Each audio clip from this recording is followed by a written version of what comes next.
Bonsoir à toutes et à tous, heureux de vous retrouver pour la tranche info en direct sur votre antenne Canal 10 Télévision avec au programme de cette soirée Info 10, le journal local et régional qui sera suivi du Focus. Nous sommes jeudi et le jeudi on parle anthropologie. Nous recevrons donc notre expert des humanités classiques africaines Nusere Kalala Omotunde avec qui on parlera ce soir de l'origine de la violence. Thématique qui tombe à point nommé, mais ce sera après la coupure pub de 19h. Pour l'instant, place à l'actu.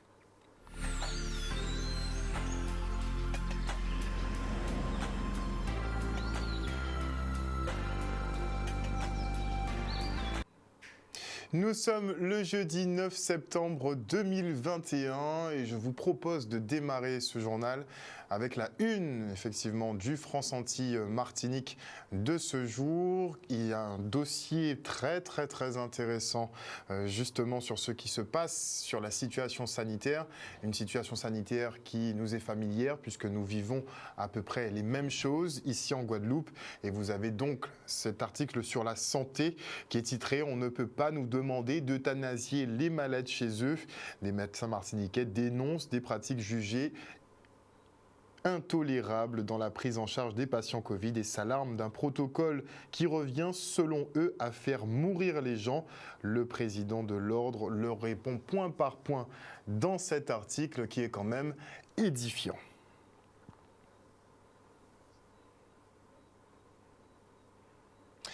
Et l'heure de la mobilisation générale a sonné. L'hôpital de Capesterre-Belle-Eau a mis en place ce matin un service minimum pour les personnes dialysées et les urgences. Les personnels sont en tout cas en grève pour dire non au chantage vaccinal. Le reportage. Mobiliser aujourd'hui là contre le pass sanitaire et contre l'obligation vaccinale. Et effectivement, bon matin là, depuis Gambonnet, donc nous bloquons l'entrée à l'hôpital là pour effectivement mettre en place un service minimum. Et puisque nous dialysés, donc nous allons laisser eux entrer, nous pas bloquer les dialysés. Donc pour manifester effectivement contre en situation qui est criminelle, où il y aura obligé même vacciner contre volontaire. Donc nous allons dénoncer ça et effectivement avec des trois camarades nous mobiliser bon matin là et bien déterminés contre le pass sanitaire. Aujourd'hui là, il y aura fait médecine, nous recevons des malades Covid aussi. Nous disons des médecins de la réserve sanitaire qui est côté nous, donc les médecins nous laissent eux monter. Nous laisser les médecins monter, pour nous laisser des 300 monter. Donc sans l'hôpital qui n'y a une activité essentiellement nécessaire, soins de suite et rééducation. Nous ne pouvons pas dire nous sous tension qu'on les hôpitaux qu'on le Pointe-à-Pitre ou Bastet, mais c'est évident que nous sous tension, puisque nous aussi nous avons beaucoup de morts. Pour bon, l'idée de mi-juillet à début, de mi-août à début septembre, nous avons 15 décès en service en nous. Donc oui, effectivement, ça a posé des problèmes chez des collègues, des difficultés chez des collègues. Nous avons un taux d'absentéisme assez important. Donc oui, ça a créé un certain nombre de difficultés compte tenu du fait qu'effectivement, nous pas censés recevoir des malades Covid. Ça a décidé effectivement parce que l'ARS a décidé comme ça. Mais ça a posé effectivement des problèmes en termes d'organisation parce que nous pas été préparés pour ça, nous pas été organisés comme ça. Donc oui, ça a posé un certain nombre de problèmes par rapport à la qualité de prise en charge à ces patients-là. Nous avons un directeur qui ne peut pas communiquer, qui ne peut pas parler avec nous, qui ne peut pas respecter les instances. Donc, en termes d'organisation, ça posait des problèmes. Ça posait un paquet de problèmes. Puisque le directeur là, il a fait ça, il veut, il veut qu'on y veut, il n'a pas consulter, il n'est pas dans la concertation, il n'est pas dans le dialogue. Donc, effectivement, ça pose un certain nombre de problèmes. Et c'est pour ça, ça a créé un lot arrêt. Il y a un lot de collègues qui mettent en arrêt parce qu'ils n'ont pas été suivis, parce que l'organisation là a porté préjudice effectivement à qualité de soins à malade là. Ce n'est pas que les collègues pas ni volonté, mais ils ont pris de coups, ils ont demandé de faire des prises en charge. Or, pas tenir une organisation optimale, pas tenir une organisation qui était anticipée.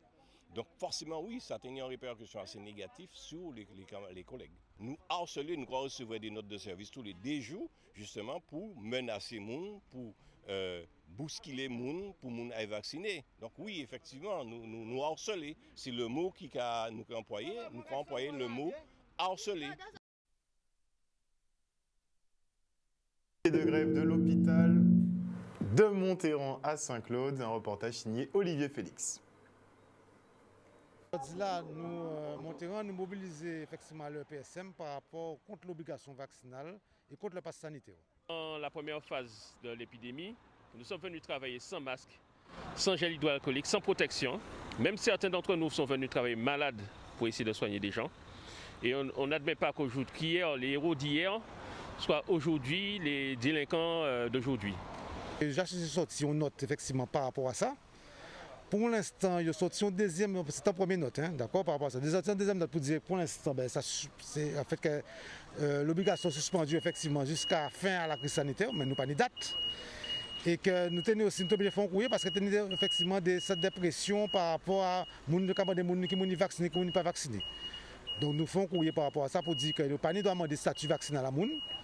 Et que ce n'est pas normal que c'est une ambition sur le professionnel et que chacun regarde chaque monde. Le problème ne vient pas d'aujourd'hui. Si au lieu de fermer des lits d'hospitalisation, on avait continué à garder, si on s'était donné les moyens de soigner, si on avait continué à garder un service public digne de ce nom, on ne se serait pas retrouvé dans cette situation aujourd'hui.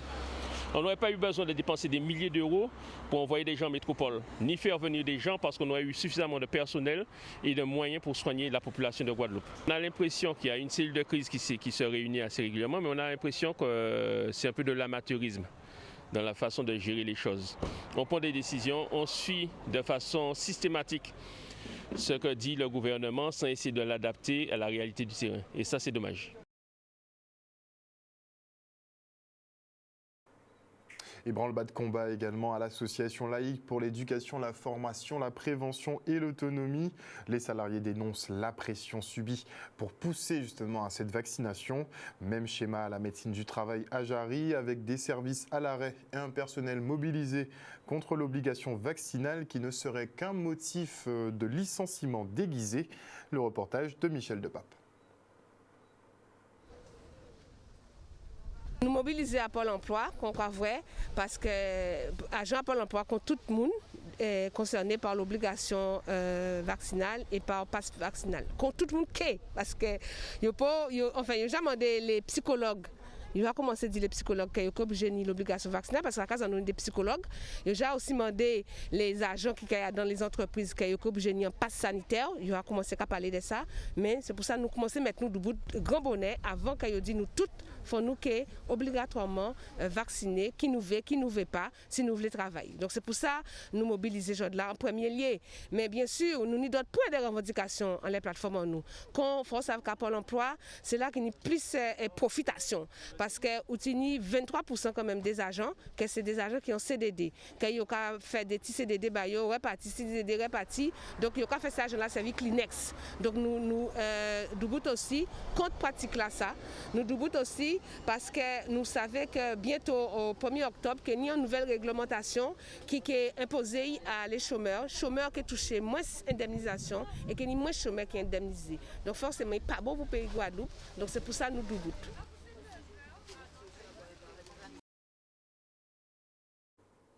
La salle de réunion du vélodrome de Gourdeliane a été réaménagée en vaccinodrome, une unité supplémentaire d'injection qui vise à traiter de gros volumes de personnes qui souhaitent se faire vacciner. Le tout sans rendez-vous, sans carte vitale pour piquer un maximum de Guadeloupéens et ce le plus vite possible. Le reportage. Ici, initialement, c'était une très grande salle de réunion.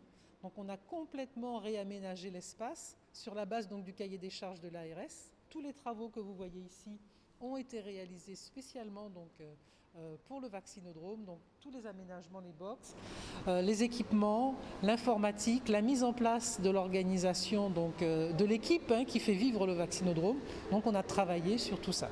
L'objectif du vaccinodrome de Gourdeliane, c'est d'apporter un site complémentaire qui puisse traiter des gros volumes de personnes qui souhaiteraient se faire vacciner.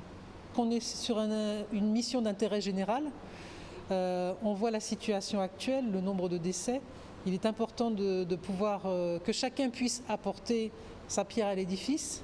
Et donc la région a contribué à la fois au travers des vaccibus qui vont dans les territoires et avec ce site de grande capacité qui permet de compléter les autres initiatives.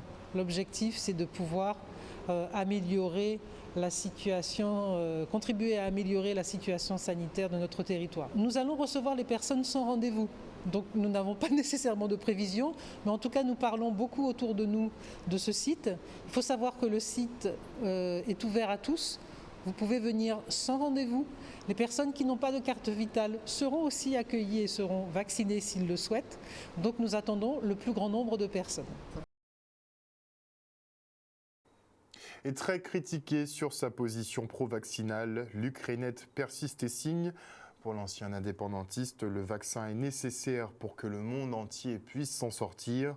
Pour lui, rester dans son silence aurait été un acte de lâcheté. Ce pourquoi il s'affirme, on l'écoute. J'ai dit, je le redis, que moi je suis vacciné. Je le dis, je n'ai même pas à le revendiquer, c'est naturel, c'est un choix. C'est un choix que j'ai fait en fonction de ma liberté d'expression, de ma liberté de penser et de ma liberté d'agir. Je n'ai demandé à personne de faire comme moi, je n'ai même pas exhorté les Guadeloupéens à se faire vacciner, je dis, je le suis. Mais je dis également que je suis un patriote. Et je dis, mais si nous étions comme Cuba, comme Sainte-Lucie, comme Barbade, comme la Grenade, nos voisins, nous étions, nous, en situation de souveraineté, qu'aurions-nous fait? Je n'ai pas entendu une seule personne critiquer Cuba. Cuba qui vaccine, je dirais, de façon massive et qui a même décidé de vacciner les enfants à partir de 2 ans et qui ne fera pas de rentrée scolaire tant que les enfants ne seront pas tous vaccinés. Vous voyez, donc, pourtant, c'est Cuba, ce sont nos voisins que nous avons estimés, que nous avons admirés de leur combat pour l'émancipation vis-à-vis des États-Unis. Voilà. Alors, je dis qu'il faut que nous puissions demain vivre normalement. Comment s'en sortir? Alors, je sais que certains ont dit qu'il existe un médicament. Si ce médicament existe, je serai le premier à le recommander. Et dans mon écrit, je dis que je suis proche du professeur Henri Joseph, qui effectivement travaille sur un médicament qui n'est pas encore abouti, il a dit. Mais je dis également que je pense qu'au niveau mondial, j'ai bien dit au niveau mondial, que le vaccin est nécessaire, même s'il n'est pas suffisant. J'ai dit que nos plantes médicinales, que notre pharmacopée, elle est utile, même si elle n'est pas suffisante. Et j'ai préconisé l'alliance des deux, la modernité et la tradition. Je pense que je suis, en mon droit de le dire, en mon âme et conscience, j'ai dit que je suis soucieux. Comme vous, Charlie, vous êtes soucieux de la santé de notre peuple. C'est ça. Parce que j'aurais pu me taire. Et parfois, se taire, c'est faire acte de lâcheté. Et j'ai réfléchi, j'ai dit non, il faut que je dise, voilà, je n'ai pas à me cacher, je suis vacciné. Mais je l'ai été bien avant qu'il y ait eu donc des pressions politiques. Je l'ai été en mon âme et conscience, et j'aurais séjourné 3 mois, 4 mois hors de la Guadeloupe, je me serais fait vacciner dans le pays où j'aurais été, que ce soit en Côte d'Ivoire où j'ai vécu, que ce soit à Cuba où j'ai été, etc. Voilà ma position en tant qu'être humain. Luc Reynette qui prend donc l'exemple de Cuba, qui n'est plus ce qu'elle était politiquement parlant. En termes de santé, par contre, ils sont extrêmement en pointe et ont des médecins qui sont reconnus à travers le monde. Mais Cuba, il faut savoir qu'ils n'utilisent pas de technologie ARNM dans leur vaccin. Ils ont sorti effectivement une version assez basique de ce vaccin. C'est pourquoi la population se tourne vers cette solution assez rapidement. Et l'artiste Chris, lui, prend bien la mesure de la crise sanitaire, mais ne souhaite pas prendre part à certaines polémiques. Il s'érige contre le pass sanitaire, notamment dans les hôpitaux, une mesure injuste et inacceptable. Il revient également sur la peur, le manque d'informations et les tensions au sein de la famille guadeloupéenne. On l'écoute au micro de Stanley Manico. D'être impacté en tant qu'artiste, on est déjà...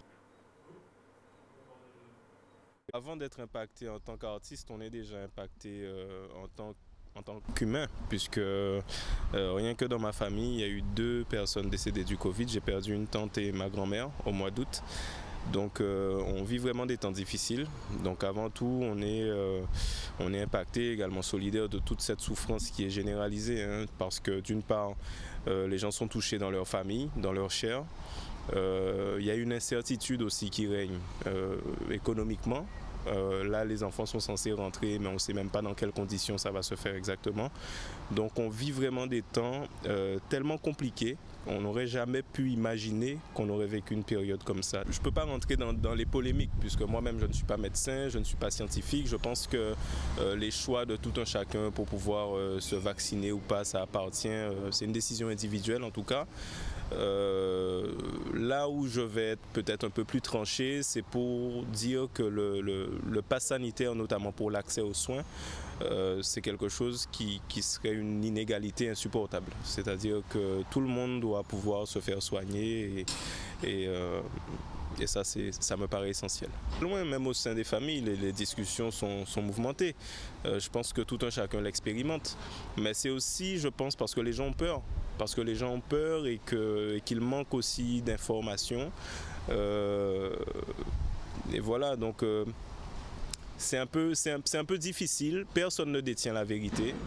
Et personne ne doit se considérer comme ayant la vérité non plus. Je pense qu'on cherche tous à trouver des solutions pour nous-mêmes et pour nos familles.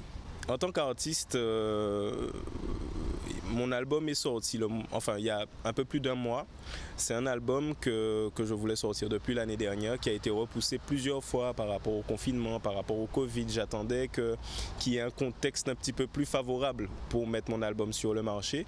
Mais lorsque je me suis rendu compte que les choses n'allaient pas forcément évoluer très rapidement, je me suis dit, de toute façon, les gens ont aussi besoin de musique et nous, on doit continuer à avancer, on doit continuer à vivre malgré le fait que le contexte soit compliqué. Donc, on propose de la musique, on essaye de continuer à rester en contact avec le public à travers les réseaux sociaux, puisqu'on ne peut plus s'exprimer en concert, en tout cas pour le moment. Les artistes ne sont pas les seuls qui voient de la misère, entre guillemets, pendant cette période. Donc, il faut qu'on soit tous solidaires et tous résilients.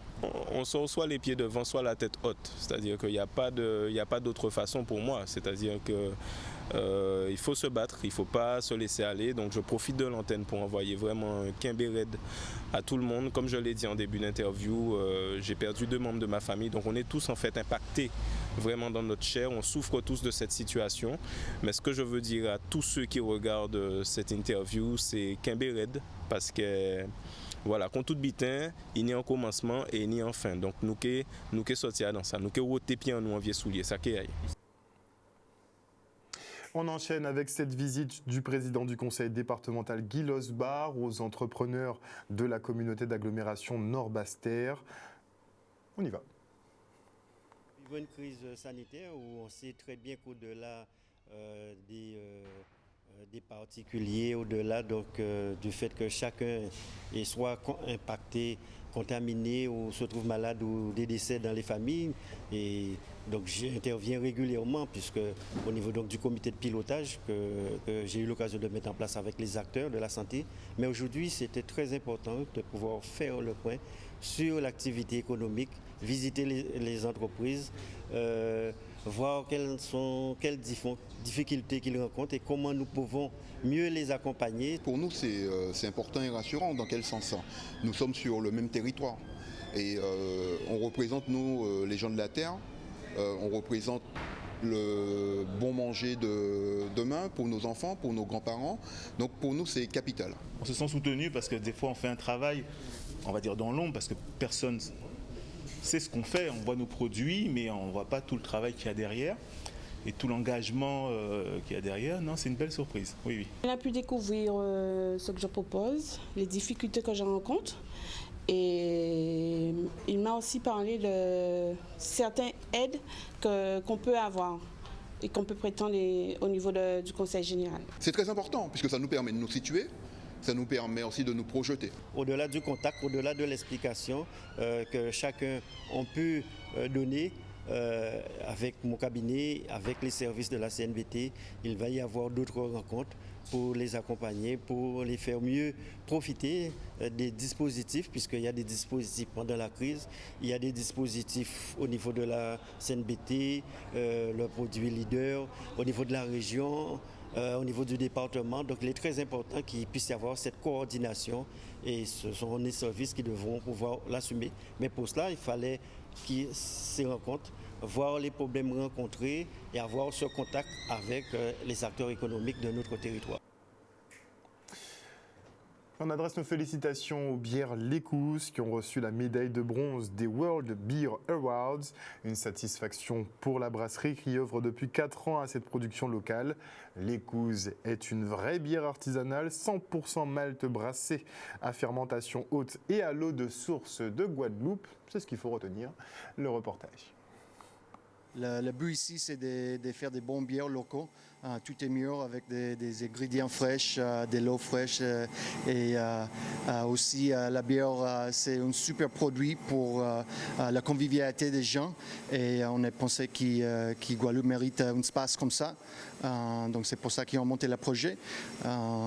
Et notre but, c'est faire une brasserie créole, ça veut dire qui fait un mélange des inspirations, des tout, mais surtout avec une forte présence guadeloupéenne. Ça veut dire de l'eau qui vient des massifs sans clos, des produits comme le gingembre, le citronnelle, la mangue, ananas, pomme malac, coco, etc. On a une palette énorme de belles choses pour faire des bières très intéressantes et surtout comme c'est toujours été ici, c'est des bières estivales qui descendent bien dans la chaleur. On est très heureux d'avoir gagné 2 médailles de bronze pour 2 de notre bière ambrée et notre bière blanche citronnelle gingembre dans le World Beer Awards qui viennent d'Angleterre. C'est un concours c'était presque 80 brasseries françaises et 500 brasseries du monde, beaucoup de bières et brasseries qui, moi, comme amateur de bière, j'appréciais beaucoup, et aussi beaucoup de brasseries, des professionnels de la bière qui je respecte beaucoup.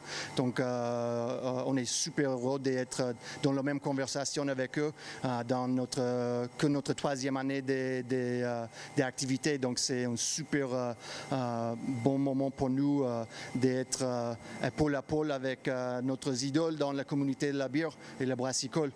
Avec le soutien de la Guadeloupe, ça nous inspirait de faire des belles choses, de continuer d'être créatifs avec les produits locaux.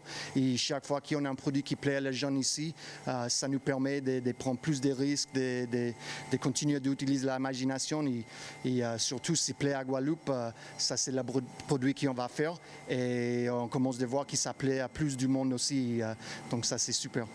Dans ce temps de pandémie où bien sûr nous sommes fermés au public, nous faisons des petits travaux de réparation pour accueillir le public dès que le feu vert nous sera transmis.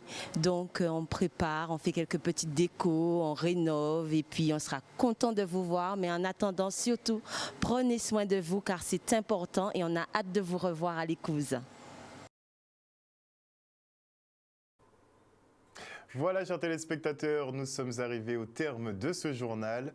Merci pour votre fidélité à ce programme. N'oubliez pas que sur Canal 10 Télévision, vous faites l'information que nous diffusons. Très prochainement, on va mener, d'ailleurs, pendant que j'en discute avec mon collègue, on va mener une petite enquête sur l'ivermectine parce qu'il y a pas mal d'informations qui sont en train de remonter sur ce médicament. Il se pourrait d'ailleurs qu'il soit libéré ici en Guadeloupe. On vous en dira plus quand on aura fini de creuser. En tout cas, une bonne soirée à vous à l'antenne de Canal 10 Télévision. On se retrouve demain. Bisous.